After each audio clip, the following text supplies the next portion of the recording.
deles é o reino dos céus. Bem-aventurados os que choram, porque eles serão consolados. Bem-aventurados os mansos, porque eles herdarão a terra.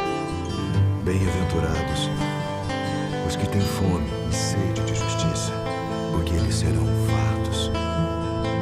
Um sentimento me ronda, não sei dizer, tudo é novo pra mim. Meu coração se renova, sinto a esperança invadir o meu ser. Quero ser manso, ser limpo, ser justo e pobre de espírito ser. Tua palavra me sonda, me conta do reino que espera por mim.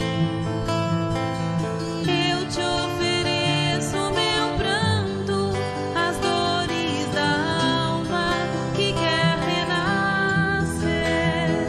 Eu ouvi tua voz, teu falar me encantou.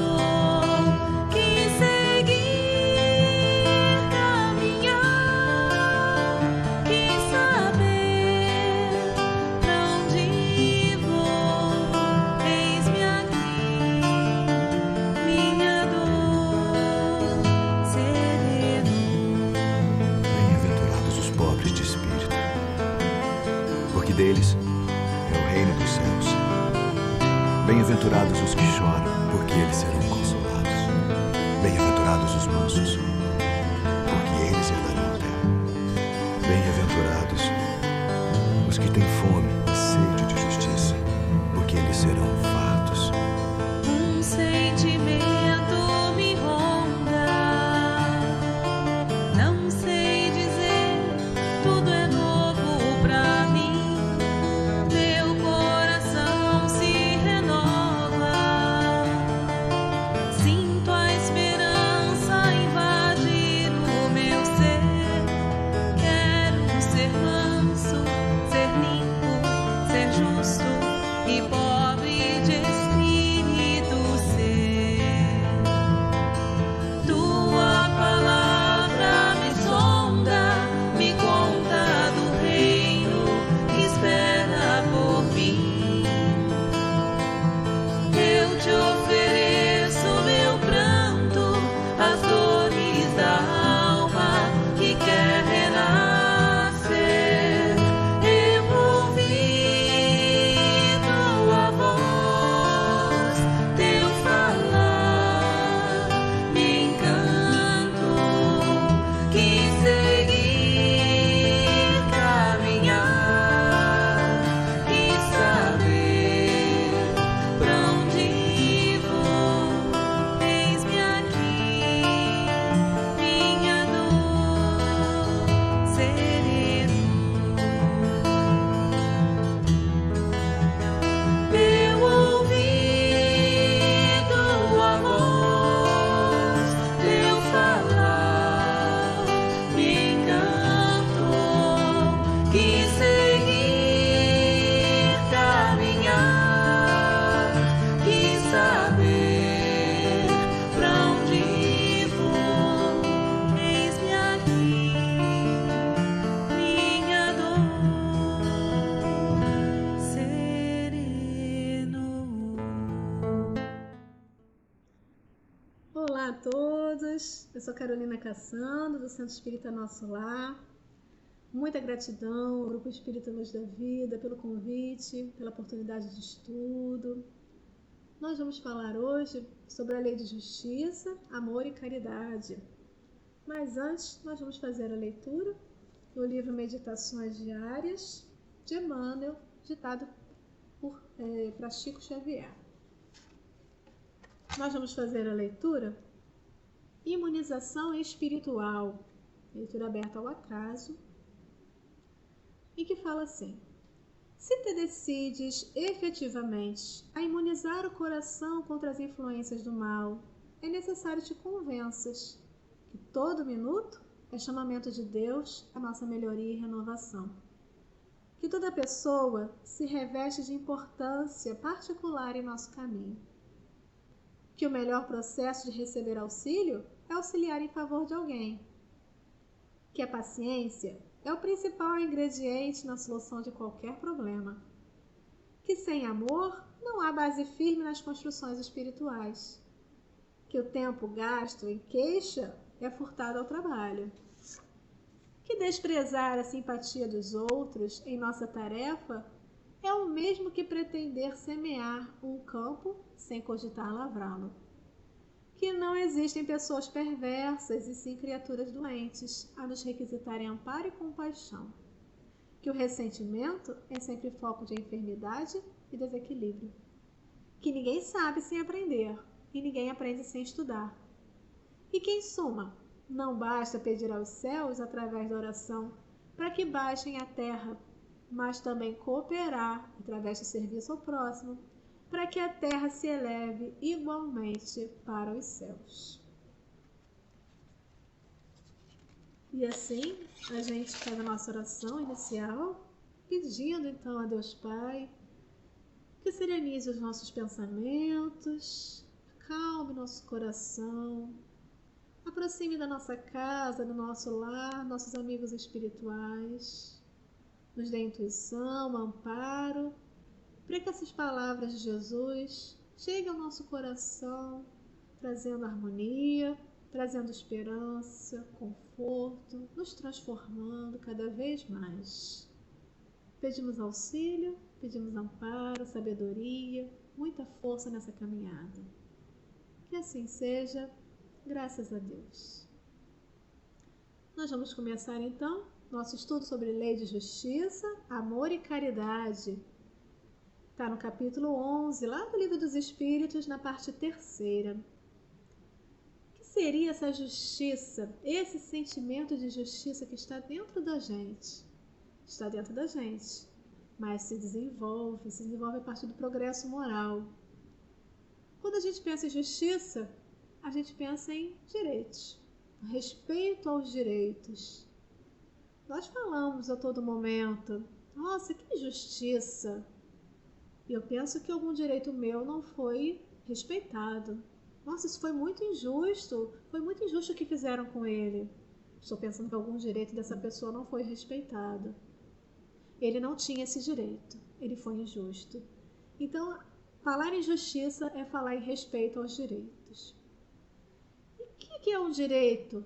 Será que todos nós pensamos no direito da mesma forma? Será que tudo que eu considero que é um respeito é um direito para mim, todos os demais pensam da mesma forma? Nós temos as lentes das paixões, nós temos as nossas limitações, nossas mazelas. Elas confundem muito as nossas visões. Então nós temos diferentes formas de perceber o que é direito, o que é justo. Isso se modifica muito.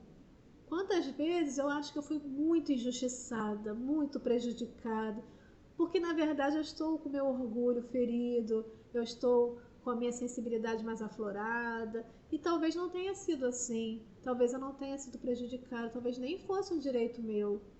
Mas pelo orgulho a gente pensa que nossos direitos são mais importantes que os direitos dos outros, que os meus direitos têm que ser mais valorizados. Então essas lentes das paixões, elas confundem muito. Então nós precisamos ter um critério um pouquinho mais claro. Então o que vai determinar o que realmente é um direito e o que não é? Para isso nós temos as leis dos homens e nós temos as leis naturais. Nas leis dos homens, nós vemos que essas leis elas vão mudar de acordo com a época, de acordo com a tradição, a cultura daquele local. Então, de acordo com o lugar, de acordo com a época, de acordo com as tradições, essas leis vão sendo convencionadas, elas vão sendo criadas pelos homens e elas vão se modificando a partir do progresso, a partir do avanço, a partir dessa maior compreensão dessa justiça, essas leis vão se modificando. Até mesmo porque essa compreensão da justiça, ela se aprimora a partir do momento em que eu vou deixando para trás essas lentes das paixões, esse orgulho, essa vaidade, o egoísmo, e eu passo a progredir moralmente. Então, quando uma civilização progride moralmente, eles começam a perceber a justiça de uma forma mais clara. E essas leis vão sendo modificadas, vai havendo essa necessidade de modificação, graças a Deus, literalmente. Então, por exemplo, antigamente, era um direito de um cidadão de bem possuir um outro indivíduo, possuir um outro ser humano. Ele poderia comprar, ele poderia vender, ele poderia escravizar, torturar. Hoje em dia a gente já sabe que isso é um absurdo, que ninguém pode ter alguém com posse. No período medieval, as leis e os direitos eram bem diferentes. Para você definir se alguém era culpado ou inocente, você podia torturar, você tinha esse direito. Você podia jogar no mar profundo, junto com uma pedra. Se ele sobrevivesse, ele era inocente. Se não sobrevivesse. Ou você podia torturar, queimar com água quente. E se a ferida sarasse, então ele era inocente. Então, que senso de justiça é esse?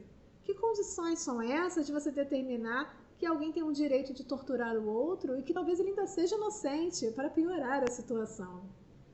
Então, são as lentes das paixões. Mas para isso nós temos, então, um fio condutor muito melhor, que são as leis naturais, que são as leis de Deus. Essas não mudam, essas são as mesmas sempre e em qualquer lugar, em qualquer planeta, em qualquer plano espiritual, em qualquer país, em qualquer cultura, em qualquer época, essas leis vão ser as mesmas. E onde elas estão? Deus colocou essas leis no nosso coração. Elas estão acessíveis na nossa consciência. Nós temos pleno acesso? Depende do quanto nós temos de clareza, depende do nosso progresso evolutivo. Então, quanto mais nós vamos evoluindo, quanto mais nós vamos progredindo, mais iluminados, nós vamos conseguindo perceber com mais clareza. Justamente porque aquelas lentes das paixões, justamente porque o orgulho, o egoísmo vão ficando mais esmaecidos e em evidência vão ficando então a caridade, o amor e o senso de justiça juntamente. Então nós conseguimos ter um acesso muito maior a essas leis naturais. E é o que a gente está pretendendo fazer aqui hoje, tentar ter mais clareza dessa compreensão. Porque perante Deus, todos nós somos iguais, todos nós temos os mesmos direitos e todos nós vamos ter o mesmo destino. Todos em algum momento vamos alcançar uma evolução plena, nós vamos alcançar uma felicidade plena, nós vamos conseguir progredir. Cada um a seu tempo, cada um a seu ritmo, porque existe o direito, existe o livre-arbítrio. Nós podemos decidir o que fazer e o que não fazer. Mas nós vamos chegar lá porque nós temos esse direito, nós merecemos, mas precisamos trabalhar para isso. Allan Kardec ele pergunta, lá na questão 826 do Livro dos Espíritos, sobre as leis de liberdade. E ele pergunta em que condições os seres humanos eles vão poder gozar de uma liberdade absoluta. Aquela liberdade em que você pode realmente fazer o que quiser, que você tem todos os direitos. E o que os espíritos respondem é que a gente só pode gozar dessa liberdade absoluta quando estamos na situação de um eremita do deserto. Porque a partir do momento em que nós estamos interagindo com alguém, basta uma pessoa nessa interação, nós passamos a ter direitos e deveres recíprocos. Nós precisamos interagir respeitando os direitos dos outros e cumprindo os nossos deveres. E aí, mais uma vez, nós nos perguntamos, mas até onde vai o meu direito? Será que eu não estou supervalorizando os meus direitos e percebendo algo que talvez não seja? Aqui em casa, eu costumo fazer uma dinâmica com os meus filhos, onde a gente utiliza uma folha de papel e nessa folha nós escrevemos tudo o que eles consideram que são direitos deles. Então eles vão escrever, eu tenho direito a brincar, tenho direito a viver, a ser respeitado, a estudar, a não querer brincar, direito a não ser agredido verbalmente, a não ser agredido fisicamente, etc. Mas todos vão receber uma folha e em todas as folhas nós escrevemos os mesmos direitos iguais. O que um considera que é direito, a gente escreve nas outras folhas. o que o outro considera, nós escrevemos nas outras folhas. Então, todos vão ter os mesmos direitos. E aonde termina o meu direito? Aonde termina a minha folha de papel. Então, nós colocamos as folhas uma frente à outra e nós observamos. Se na minha folha tem o direito de querer brincar,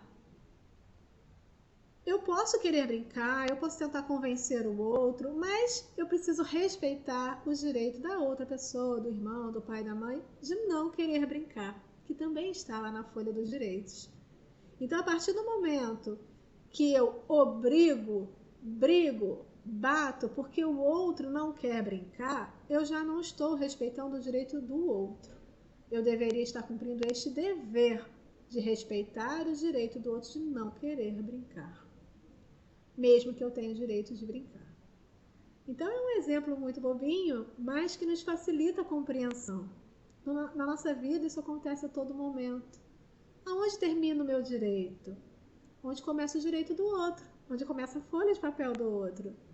Então eu posso estar irritado, eu posso estar com raiva, frustrado. Eu tenho esse direito, mas o meu direito termina ali, aonde começa o direito do outro de ser respeitado. A minha irritação, a minha raiva não justifica e não me dá o direito de gritar com o outro, de ofender, de humilhar, de fazer nada disso com o outro, porque senão eu estou invadindo o direito do outro. Então eu tenho dever de respeitar isso. Eu posso estar com uma dificuldade financeira, eu posso estar num momento de sofrimento, de dificuldade, mas isso não me dá o direito de roubar, de matar, porque aí eu estou ferindo, mais uma vez, o direito de vida, o direito de posse de outra pessoa. Então os meus direitos terminam onde começam os direitos dos outros. Allan Kardec ficou preocupado, considerando o contexto daquela época, na questão 878, onde ele pergunta aos espíritos: esses direitos iguais, eles não poderiam gerar uma anarquia dos poderes? O que será a ser da subordinação dos superiores? Pergunta inteligente, né? Como muito esperado de Allan Kardec. Será que quando chegar o momento de todos terem os mesmos direitos, não vai ficar um pouco confuso? Será que vai deixar de haver uma hierarquia? E o que os espíritos explicam? O que não vai deixar de haver uma subordinação? O que não vai deixar de haver uma hierarquia? No plano espiritual nós vemos hierarquias também, grupos sendo liderados, comandados por outros espíritos mais superiores. Mas o que há aqui? Uma questão muito importante, e o que os espíritos colocam um detalhe na resposta que fala assim: cada um sente bem a sua força ou a sua fraqueza e saberá sempre ter uma certa deferência, né, a respeito, para com os que mereçam por suas virtudes e sabedoria. Então, cada um sabe bem o que tem de forte, o que tem de qualidade, mas também sabe as suas fraquezas, sabe as suas dificuldades. Então, cada um vai poder ter um certo respeito, uma deferência para aqueles que merecem. Merecem por quê? Pelas suas virtudes, pela sua sabedoria. Aqui entra muita questão que a gente discute muito hoje em dia na questão comercial, a diferença entre ser um líder e ser um chefe. O chefe, ele é autoritário. O chefe, ele pensa ter mais direitos, ele pensa ser superior aos demais, ele quer que todos atendam aos seus caprichos, aos seus valores, aos seus direitos. A prioridade do chefe é o que os seus direitos, seus anseios sejam resolvidos, que todos estejam a serviço dele. E para isso, ele obriga todos a fazerem isso. Ele coloca todos numa situação de subordinação por autoritarismo. É o que nós vimos lá na questão da escravidão, que nós citamos. Isso é muito diferente de uma liderança, em que não há um autoritarismo, existe uma autoridade, muitas vezes uma autoridade moral. Ou seja, eles merecem por suas virtudes ou pela sua sabedoria. Naquela situação, o outro tem algo a mais a oferecer. Eu posso ter muitas habilidades, mas naquele contexto, por exemplo, eu não sei bem o que fazer. Existe alguém que sabe mais do que eu. Existe alguém que tem condições de me orientar, de me guiar nesse caminho. Então eu vou seguir essa pessoa, porque eu quero aprender, eu quero atingir esse objetivo. Então eu vou seguir essa pessoa, ele vai me liderar nessa tarefa. Não precisa ser alguém superior em todos os aspectos, mas naquela situação ela merece, por suas virtudes, sua sabedoria, a minha deferência. Isso nós vamos ver muito bem, muito claramente em Jesus. Jesus era um líder, ele liderava um grande grupo, mas ele não obrigou ninguém a seguir ele. As pessoas quiseram segui-lo, porque ele era o melhor exemplo de líder. É aquele que não quer tudo para si. Pelo contrário, o bom líder, ele quer servir aos seus liderados. Ele quer servir aos que estão com ele, porque ele quer oferecer algo que ele tenha mais para oferecer. Olha a caridade. Ele quer oferecer a sua sabedoria, o seu apoio, o seu amor. Ele quer que todo o seu grupo que está ali seguindo ele possam alcançar uma melhoria, um avanço. Nas empresas isso também é possível. Os bons líderes, eles conquistam aquele grupo e o grupo confia. O grupo entende que ele respeita, que ele compreende, que ele quer o melhor daquelas pessoas, e todos eles têm o mesmo objetivo ali de ver a empresa crescer, de alcançar resultados benéficos para a empresa ou para o serviço que está sendo prestado. Eles têm um objetivo em comum. E tem alguém na liderança, porque tem algum atributo que o favorece, algo que ele sabe a mais, uma capacidade de liderança melhor, de agregar, de unir o grupo, de fazer o grupo avançar, crescer. Isso é uma liderança. Então, quando todos têm direitos iguais, isso não impede, isso não prejudica em nada essas hierarquias. Na verdade, isso fortalece, porque quem sente que seus direitos estão sendo respeitados tem vontade de cumprir o seu papel, tem vontade de seguir alguém que ele admire, que ele valorize, por outras atribuições que ele talvez não possua. Jesus, então, foi o nosso maior exemplo de liderança nesse sentido, e o maior exemplo, então, que as pessoas querem seguir, as pessoas querem, sim, estar atentos a quem valoriza os seus direitos, a quem valoriza suas características e quem quer o melhor para o grupo. Lá no Livro dos Espíritos também, na questão 876, se discute a questão de como saber a interação com o outro, como interagir com o outro, como saber o que o outro precisa, como é que eu posso ser caridoso, como é que eu posso ajudar. Então, na dúvida de saber como agir com o outro, está escrito lá na resposta, né? Trate o homem de saber como quereria que com ele procedessem em circunstância idêntica. Então, numa mesma situação, como você gostaria de ser tratado? O que você gostaria que fizessem com você? Essa é uma forma de você avaliar essa relação de direitos e deveres. O que eu gostaria se fosse comigo? Só que aí vem uma questão muito mais profunda do que isso. Por quê? Não adianta eu colocar o outro no meu lugar, nas minhas condições de vida, nas minhas concepções, no meu jeito de ser. Talvez o que é importante para mim não é importante para o outro. Talvez as minhas lentes das paixões confundam ou trazem concepções diferenciadas. Cada um de nós tem uma construção social, uma construção econômica, biológica, uma construção espiritual. Nós nos construímos ao longo do tempo, ao longo das vidas, ao longo de toda a nossa história com a nossa família, com a educação que nós recebemos.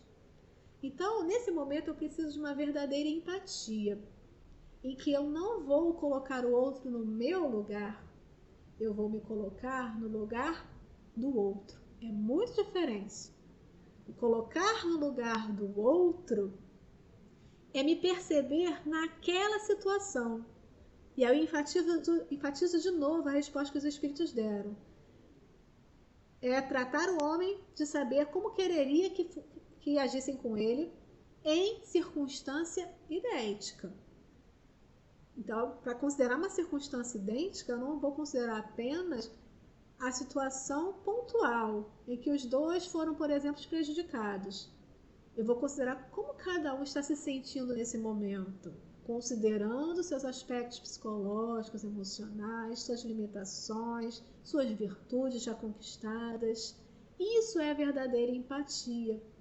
Então, para tratar de justiça, a gente precisa amar amar muito. Amar muito. Porque é com amor que a gente consegue ter essa sensibilidade para perceber o que é importante para o outro. O que realmente é um direito do outro, sem levar em consideração as minhas lentes das paixões, do meu orgulho, da minha vaidade, porque eu estou considerando a situação, o contexto em que o outro está vivendo. E as nossas reencarnações vêm para isso muitas vezes. Se eu não consigo me colocar no lugar do outro, a vida me coloca lá. Se eu fui o senhor de escravos numa existência e eu não aprendi a lição, não me arrependi, talvez numa outra eu venha como um escravo. Para eu me colocar no lugar do escravo e entender como é ser torturado, como é ser maltratado, como é não ter os seus direitos respeitados. E em algum momento a gente precisa romper esse ciclo. A gente precisa aprender essa lição. E passando por essas dificuldades, a gente aprende literalmente a se colocar no lugar do outro. Então Jesus, ele nos trouxe um ensinamento base importantíssimo, que é um mandamento maior, que contém todas as leis. É amar a Deus sobre todas as coisas e amar ao próximo como a si mesmo. Então não é apenas respeitar o próximo como a mim mesmo, é amar como a mim mesmo, porque eu preciso me amar também, considerando esse meu contexto, considerando essa minha construção. Eu também preciso me amar entendendo tudo que eu já vivi, tudo que eu já aprendi, todas as dificuldades que eu já tive. É o conhece-te a ti mesmo. Eu não vou conhecer apenas a minha existência atual, eu vou conhecer a minha história de vida. Eu não vou ter lembranças, mas eu tenho sinais que me permitem perceber quais são as minhas dificuldades ainda, quais são as minhas limitações, mas quais são já as minhas virtudes já conquistadas. Então é com essa sensibilidade que eu me amo e que eu amo o outro também. Amar o outro como a mim mesmo. Então não há uma verdadeira justiça sem amor e caridade. Para a justiça verdadeira existir, eu preciso desses complementos, o amor e a caridade. Lázaro falou lá no Evangelho segundo o Espiritismo que a lei do amor, ela substitui a personalidade pela fusão dos seres. Então a lei do amor, ela vai substituir o que cada um quer para o objetivo coletivo. Olha o trabalho de liderança importante desses espíritos que nos guiam para agregar, para reunir, para fazer com que a gente não esteja mais em competição um com o outro. Já não importa mais a minha evolução, não importa a sua evolução, importa que todos nós possamos evoluir juntos, que todos nós possamos alcançar o objetivo, cada um se empenhando e trabalhando, mas um ajudando o outro, um caminhando de braços dados com o outro. Nós estamos sempre numa situação intermediária em todos os aspectos da vida. Nós sempre temos alguém que sabe mais, alguém que tem algo mais que a gente não tem ainda. E a gente também sempre tem alguém que tem menos do que a gente, que ainda tem mais a aprender, tem mais dificuldades. Então a gente sempre precisa de alguma coisa e a gente sempre tem alguma coisa a oferecer. A gente sempre tem algo a aprender, nossa leitura de hoje falava isso, né? A gente sempre tem algo a aprender e a gente sempre tem algo a ensinar. Essa maravilha está relacionada a essa lei do amor, essa lei de nos ajudarmos, nos auxiliarmos na caminhada, porque a gente trabalhando em equipe, a gente trabalhando junto, cada um sanando a dificuldade do outro, fica muito mais fácil. E a gente exercita isso na nossa família. Na nossa família a gente tem aquele que lidera, aquele que em cada situação. Né? Às vezes até as crianças lideram muitas questões, muitas dificuldades, porque eles às vezes apresentam muitas virtudes já conquistadas que nós não possuímos. Naquela circunstância é aquela criança, é aquele adulto, é aquele ser que vai tomar a frente para auxiliar. Quem tem mais, oferece. Quem tem menos, recebe. Sempre com humildade. Então, qual é o conceito aqui dessa caridade? Né? Já que a gente vai falar de justiça, amor e caridade. A caridade, então, lá no Livro dos Espíritos, está conceituada como benevolência para com todos, indulgência para as imperfeições dos outros e perdão das ofensas. Mais uma vez, benevolência para com todos, indulgência para as imperfeições dos outros e perdão das ofensas. Vamos começar com a caridade mais simples. Vamos começar falando da caridade material. Quando você tem algo que você pode oferecer. Você tem um bem material, você tem uma cesta básica, um dinheiro, uma roupa, uma coxa, um casaco. Nossa, fazendo tanto frio, tanta gente na rua com dificuldade. Vamos oferecer nossos cobertores, vamos oferecer o casaco, vamos oferecer um apoio. Tem muita gente precisando. Então, o que eu tenho que eu posso ofertar? Olha a situação intermediária, eu sempre tenho alguma coisa para oferecer. Sempre. Mas essa ajuda é a ajuda mais simples de caridade, mas ainda assim ela tem várias questões, várias nuances que precisam ser consideradas. Eu preciso oferecer sem humilhar, sem achar que é uma esmola, sem achar que eu sou superior, que eu estou ajudando alguém inferior a mim. Não é isso. A situação intermediária é justamente para a gente entender que em diferentes aspectos eu posso estar precisando e em outros eu posso estar oferecendo. Então não existe aqui um superior ou um inferior, alguém que oferece mais, porque a gente está lidando aí com orgulho. Então, sem humilhação, sem vaidade, sem ostentar, não precisa tirar foto, não precisa filmar, ninguém precisa saber. Mas ainda assim, às vezes eu já venci essa etapa, mas eu posso deixar a mão esquerda saber o que fez a mão direita. Eu deixo um vestígio, eu deixo um sinal para que as pessoas percebam que fui eu que fiz a boa ação. Ainda também não está perfeito. Estamos caminhando, estamos num processo. Se nós fazemos assim, vamos nos respeitar, vamos nos amar assim mesmo, mas vamos nos esforçar para melhorar. Então, o que a gente precisa fazer? Não precisamos contar para ninguém, não precisamos deixar vestígios. Mas ainda assim, o que nós fazemos? Eu estou fazendo uma boa ação. Vou fazer essa boa ação porque eu estou precisando pagar minhas dívidas do passado. Vou fazer uma boa ação porque eu preciso progredir na minha evolução espiritual. E aí nós estamos tendo segundas intenções, outros interesses. Nós não estamos focando em quem está precisando da ajuda. Nós não estamos focando na ajuda em si. Nós queremos um retorno. Então ainda também não é a caridade feita de forma verdadeira e intensa, que é a que é mais valorizada. Então nós precisamos doar, até mesmo que nós temos pouco. Doar aqui com sacrifício, eu tenho pouco. Eu não vou esperar receber um dinheiro a mais para poder ajudar. Eu não vou esperar comprar roupa nova para doar roupa velha. Eu vou focar no outro com amor. O que o outro está precisando? Também não é o que eu quero dar, é o que eu estou precisando. Está precisando disso? Eu vou dividir o que eu tenho. Eu vou ver como eu posso ajudar. Fazer um sacrifício.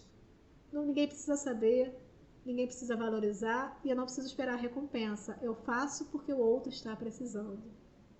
Essa é a caridade, então, de benevolências, fazer o bem para com todos.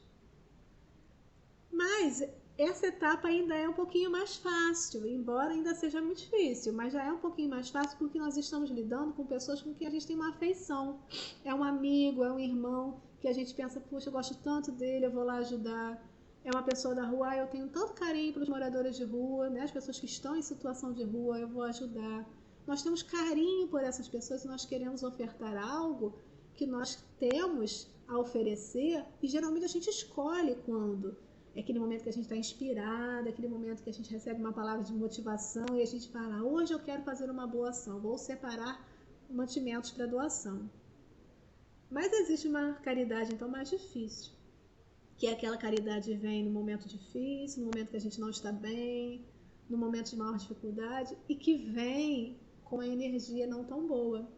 É a agressão que o outro faz, é a palavra ferina, é a injúria, é a agressão moral e aquela agressão vem, nos fere ou não, mas quando nos fere, ela nos exige uma resposta.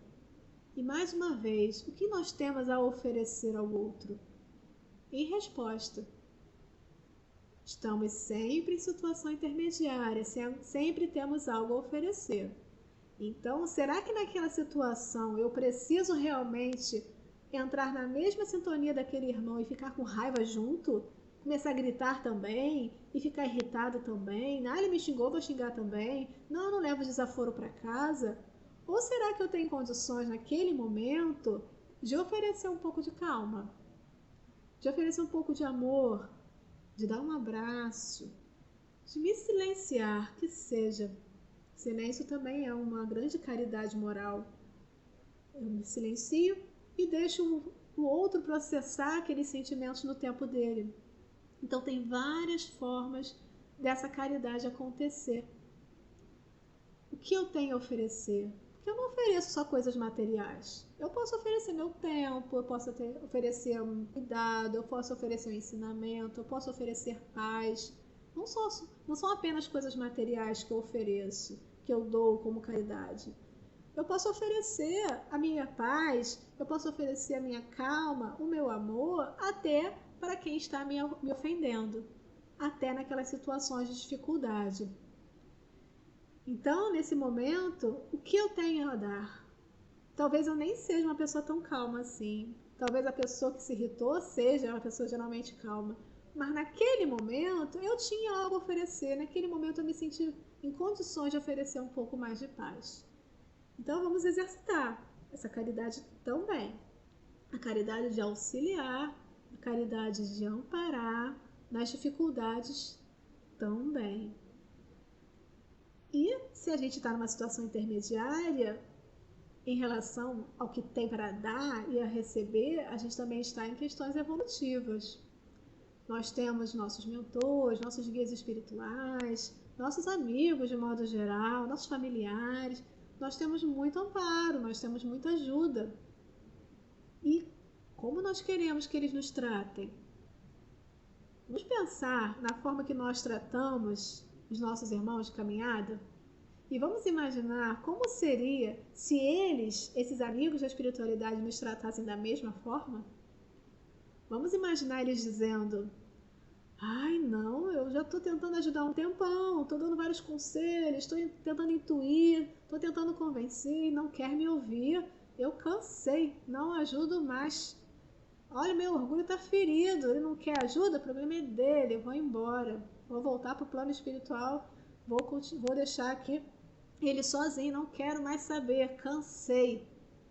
A gente quer isso? Não. É isso que eles fazem? Também não. Eles têm paciência, muita paciência.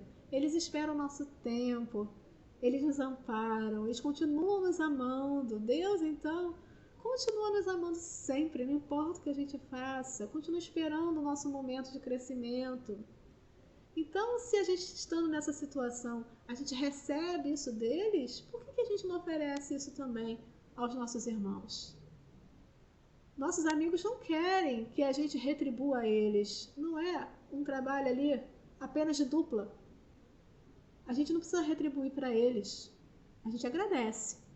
Mas o que eles querem é que a gente retribua tudo que a gente recebeu deles, todo o amor, toda a indulgência, toda a paciência. Eles querem que a gente retribua justamente para os que estão caminhando conosco. Porque eles também estão recebendo de outros. Eles também receberam em um outro momento dos seus próprios guias espirituais. Porque eles também estão no processo evolutivo. Então, se a gente tem nessa hierarquia de autoridade moral que nós falamos, alguém que tem mais sempre oferecendo a quem tem menos, todos vão receber algo. Todos vão poder também oferecer. Todos vão poder exercitar a caridade. Então nós temos muitas oportunidades da vida e não podemos desperdiçar para todos nós caminharmos juntos. E nós entramos agora nessa terceira conceituação de caridade, que é o perdão das ofensas, que é uma etapa ainda mais difícil. Porque enquanto a gente estava ali reagindo apenas a uma coisa momentânea, aqui a gente vai realmente ter que perdoar alguém, não só ser indulgente às limitações de alguém, não só apenas ser indulgente à dificuldade que o outro tem, tendo paciência, a dificuldade que o outro tem de entender, a dificuldade que o outro tem de falar a verdade, mas perdoar realmente uma ofensa verdadeira. O que não é uma tarefa fácil. Mas nós vamos ler lá no Evangelho segundo o Espiritismo, no capítulo 10, onde trata das bem-aventurados e os misericordiosos, um texto de João, o bispo de Bordeaux, e fala assim: que solicitais ao Senhor quando lhe pedes perdão? Somente o esquecimento de vossas faltas? Esquecimento de que nada vos deixa. Pois se Deus se contentasse de esquecer as vossas faltas, não vos puniria, mas também não vos recompensaria. A recompensa não pode ser pelo bem que não fez, e menos ainda pelo mal que se tenha feito, mesmo que esse mal fosse esquecido. O que nós vemos aqui? Quando nós rezamos a Deus, quando nós rezamos o Pai Nosso, pedimos perdão das nossas ofensas, a gente não pede para Ele esquecer. Deixa para lá, finge que não aconteceu nada, abstrai, não foi nada, vamos fingir que nada aconteceu. Não é isso que nós pedimos. Porque se nós pedíssemos isso, nós estaríamos pedindo justamente que Ele não levasse a sério nada que nós fizéssemos. Nem as coisas ruins e nem as coisas boas. Mas as coisas boas nós levamos muito tempo para conquistar. Nós levamos muito tempo para conseguir progredir. E nós queremos que isso seja levado em consideração. Então os nossos erros também precisam ser levados em consideração. Não podemos pedir que eles simplesmente esqueçam. Mas o que nós pedimos? Então, voltando aqui ao texto, pedindo perdão para as vossas transgressões, pede o favor de sua graça para não cair de novo e a força necessária para entrardes numa nova senda, numa senda de amor, na qual podereis juntar a reparação ao arrependimento. Então a gente não vai pedir para Ele esquecer o que a gente fez, mas a gente vai pedir que Ele nos dê forças para não cairmos de novo na mesma falta e que Ele nos dê força e oportunidades. Nós vamos pedir oportunidades para repararmos os nossos erros, oportunidades para nos arrependermos. Então, Jesus nos falou, perdoar quantas vezes? 7 vezes? Não, 70 vezes 7. E Deus não conta quantas vezes. Deixa eu ver quantas vezes Carolina já foi perdoada, né? Ih, já acabou, só cota. Não, Ele vai nos perdoar infinitamente. Ele nos ama, Ele é misericordioso. Então, a gente vai estar sempre sendo perdoado, mas a gente está sempre recebendo oportunidade de não cair no erro novamente, de nos repararmos e nos arrependermos. Então, da mesma forma, seguindo o nosso critério aqui, estou repetindo bastante, mas para ficar bem claro, nessa situação intermediária que nós estamos, nesse trabalho em equipe que nós temos uns com os outros, esse compromisso mútuo de progredirmos como planeta, passarmos do planeta de provas e expiações, para um planeta de regeneração e seguirmos adiante, nós precisamos caminhar juntos. Então, o que nós vamos fazer em relação aos nossos irmãos? A mesma coisa. Perdoai as nossas ofensas, assim como nós perdoamos a quem nos tem ofendido.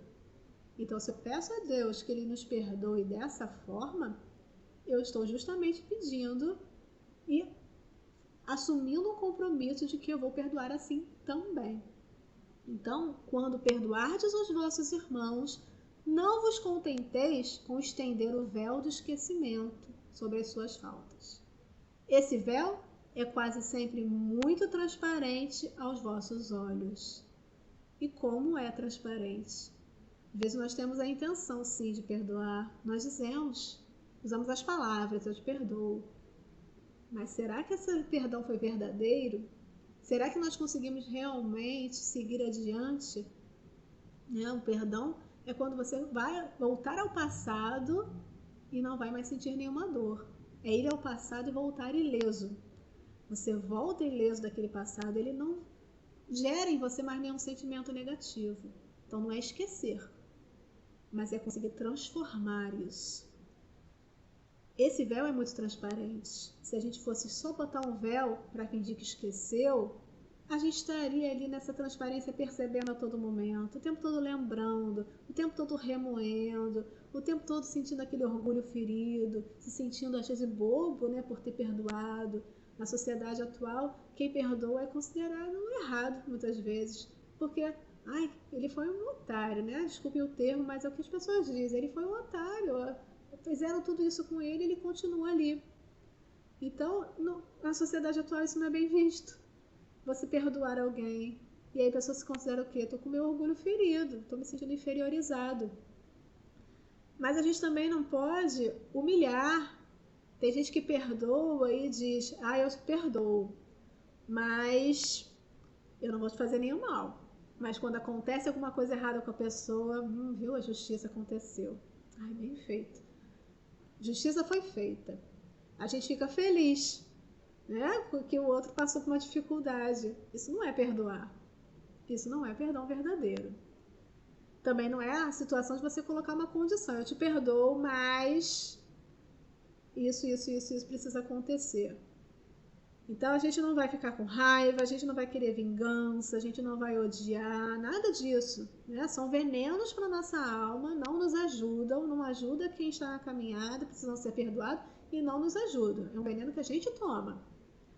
Mas a gente também não vai esquecer, deixar para lá e não fazer nada em relação a isso. O que nós vamos ter de ensinamento aqui?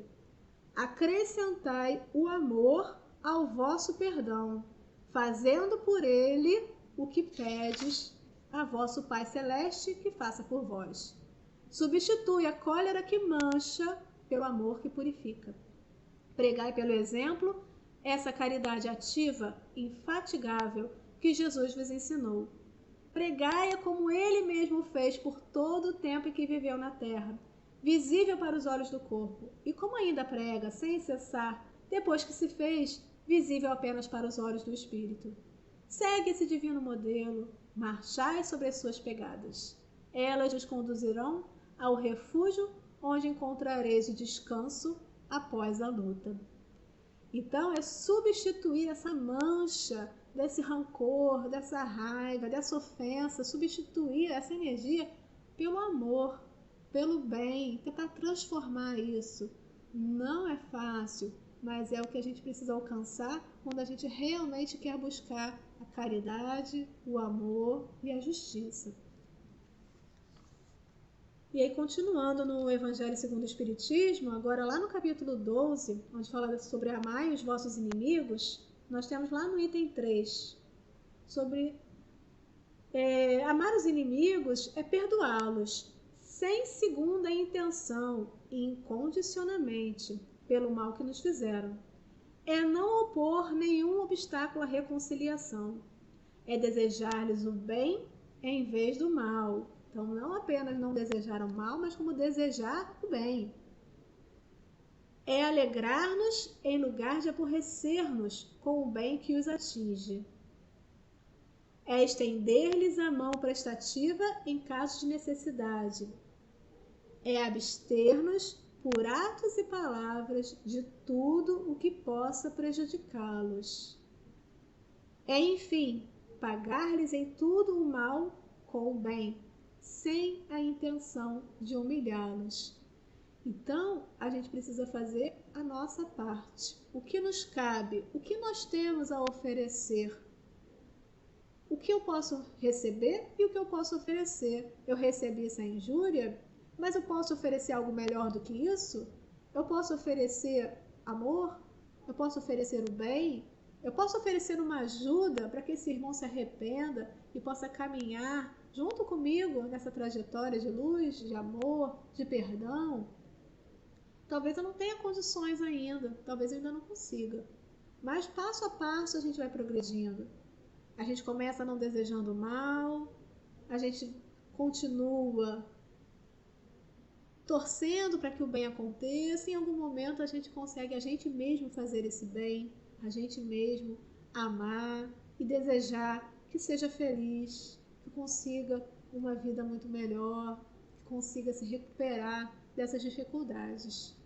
Então nós precisamos nos ajudar, nós precisamos nos amparar nessa caminhada. nós vimos que a justiça ela aumenta, né? Esse senso de justiça, esse reconhecimento do que realmente é justiça, ela aumenta com o progresso moral, tanto do indivíduo, que vai ter acesso maior a essa licença de justiça que está na consciência, como também o progresso de todo o coletivo. E quais são os maiores obstáculos, então, para esse progresso moral? Nós falamos o orgulho e o egoísmo. Então, para a gente conseguir progredir, a gente tem que vencer a cada momento esse orgulho que ainda existe em nós, que nos faz nos sentirmos melhores do que os outros, pelo que nós temos, pelo que nós somos, pelo que nós fazemos, e que faz com que a gente pense ter mais direitos do que os outros. Então, esse orgulho, esse egoísmo, eles precisam ser vencidos. A gente precisa aprender a distribuir amor sem receio, sem ressalvas, sem vaidade, distribuir amparo, distribuir atenção, cuidado, e sempre de uma forma humilde. Seja você quem está doando, seja você quem está recebendo. Não estamos aqui para competir, não somos competidores na vida. Nós estamos aqui para vencermos apenas a nós mesmos. É o eu de hoje vencendo o eu de ontem. Eu preciso vencer as minhas dificuldades. Eu preciso vencer o meu orgulho, o meu egoísmo.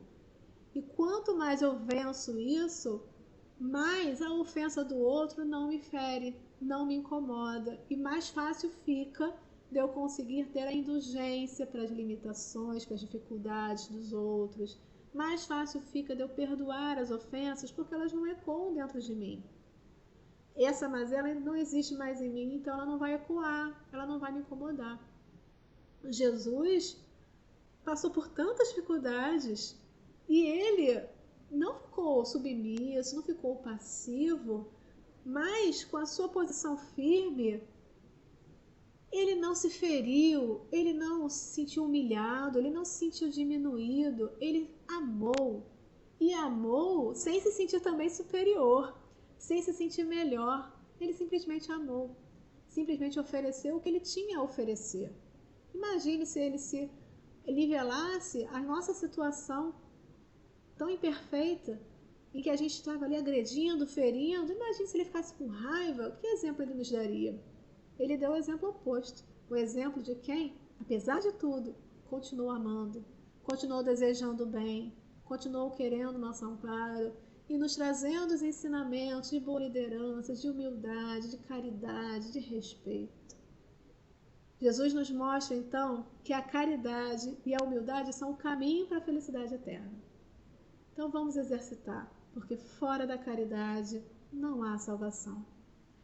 Vamos doar tudo que nós pudermos de bom que temos em nós, vamos dividir com os nossos irmãos de caminhada e humildemente vamos receber ajuda, vamos pedir esse amparo para todos aqueles que podem nos auxiliar de alguma forma. Vamos trabalhar juntos.